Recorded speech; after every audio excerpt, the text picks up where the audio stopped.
গেল সোমবার নতুন করে স্পোর্টসের প্রথম আসরের সমাপনী অনুষ্ঠানে গ্যালারিতে থাকা ৮,০০০-এরও বেশি ক্ষুদে শিক্ষার্থীদের উৎসাহ দেন প্রধানমন্ত্রী। আর্মি স্টেডিয়ামে শিক্ষার্থীদের আনন্দ আর উচ্ছ্বাসের সেই মুহূর্তের একটি ছবি দ্রুত ছড়িয়ে পড়ে সামাজিক যোগাযোগ মাধ্যমে। হাজারো শিশুর ভিড়ে স্কুল ড্রেস পরা এক কিশোরের প্রধানমন্ত্রী তারেক রহমানের দিকে বাড়িয়ে দেয়া দুটি হাত আর চোখে মুখে উচ্ছ্বসিত হাসি স্পর্শ করে অসংখ্য মানুষের হৃদয়।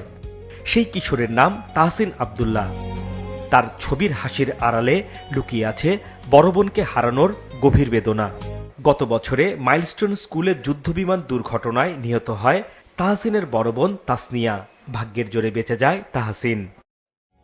পরিবার বলছে সেই দুর্ঘটনার পর বদলে যায় তাহসিন।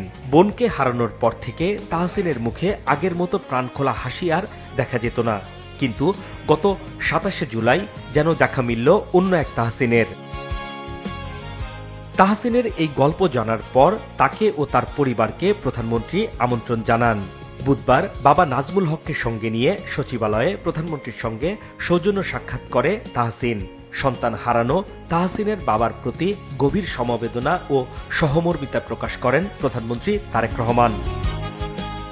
এ সময় তাহসিনের পড়াশোনা, ভবিষ্যৎ স্বপ্ন ও ফুটবলের প্রতি আগ্রহের কথা শোনেন প্রধানমন্ত্রী। মনোযোগ দিয়ে পড়াশোনা, খেলাধুলা ও স্বপ্ন পূরণে কাজ করার পরামর্শ দেন প্রধানমন্ত্রী। উপহার হিসেবে তাহসিনের হাতে তুলে দেন নিজের স্বাক্ষর করা একটি বাস্কেটবল ও একটি ড্রোন সেট।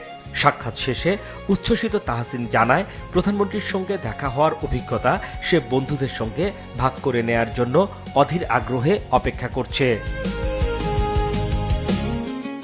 হাসনাইন তানভীর, মাছরাঙা সংবাদ, ঢাকা।